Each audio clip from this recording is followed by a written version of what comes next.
I am running for this position as a long game. The fix for our schools is not in the next 12 months. It's not in the next 24 months. When you're the largest budget by department in town, fixes are expensive. Taxes only go up 2.5% a year, and new growth doesn't go on forever. We have to be in this for the long run together as one community to fix the area that needs the most fixing. And for pure candor, the schools and probably our DPW are the two most needed areas that need to be fixed in this town.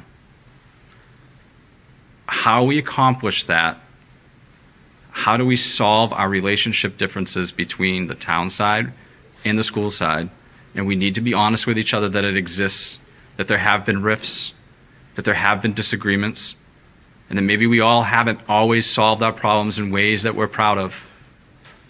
But going forward, it's a new day. Mr. Raish has done a great job. He's worked hard for our schools. In a couple of months, he will be retiring, and we will have a new superintendent. You will have a very young, new school committee, as far as their number of years on, with lots of great ideas. I present myself to you all as a candidate for this position, bringing my knowledge of how the municipal system and budgets work, because I want to provide those resources that I'm good at working towards and getting for our schools. Because I know as a leader, in many capacities, the best way to lead is to surround yourself with experts. I am not an education expert, but I know where to find them in our school system to provide me that knowledge. What I need to do is give them the resources and provide what I know how to do. Because I know if I give those staff the resources, the funds to do what they need to do, they're going to perform admirably with it. It's extremely important that we do this together, and I can't emphasize that enough. And it's extremely important that we all stay focused on sustainability, not only on the town side, which I will challenge as a school committee member, that the town side remains sustainable, that what it does with its side of government that they have control over is sustainable so it doesn't negatively affect our schools. We owe the same, because one stable Plainville will allow our students to have a future of great education a decade or 2 or 3 from now if we're smart and work together. So on April 4th, I ask you, please vote for me, as I believe I can bring at this moment in time exactly what this school district needs. Thank you. 4 years ago, we sold our house in Mansfield when we had our first son. We needed a bigger house. And at the time, I had the choice between buying my grandmother's house, who had just passed away, and buying the house that we're in now in Plainville.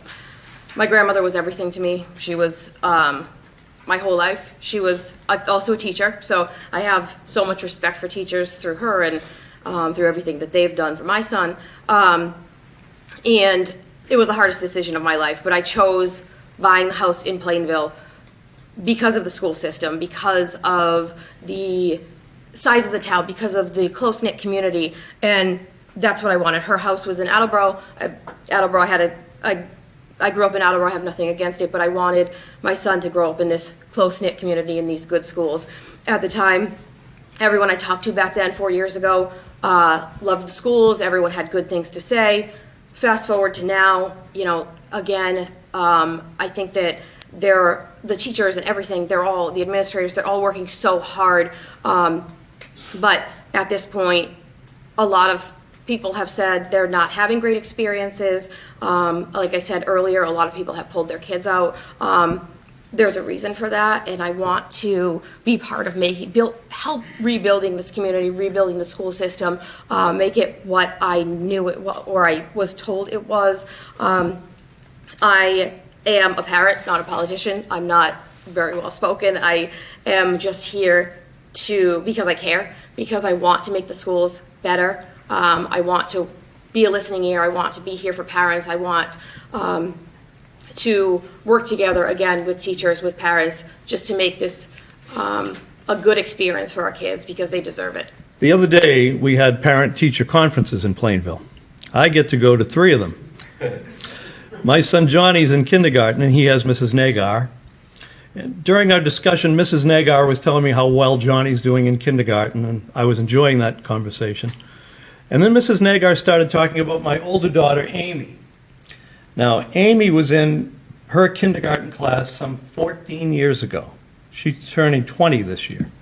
But Mrs. Nagar remembers her.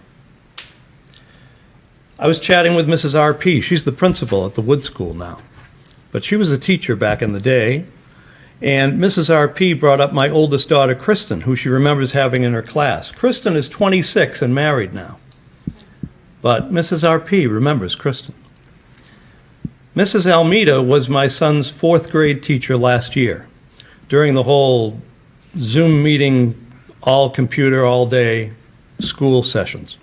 And my son Eddie wasn't doing that well, admittedly. He was having some struggles with the whole situation.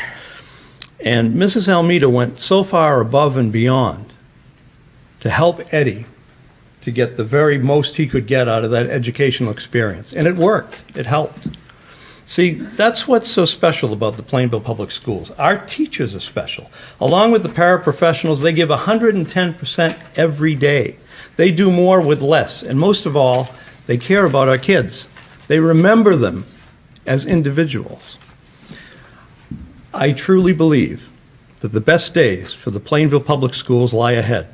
I really believe we can do better. We need to start to turn this around, and I want to be part of that change, that positive change for the town of Plainville. So I respectfully ask for one of your 2 votes on Monday, April 4th for the Plainville School Committee. Thank you very much.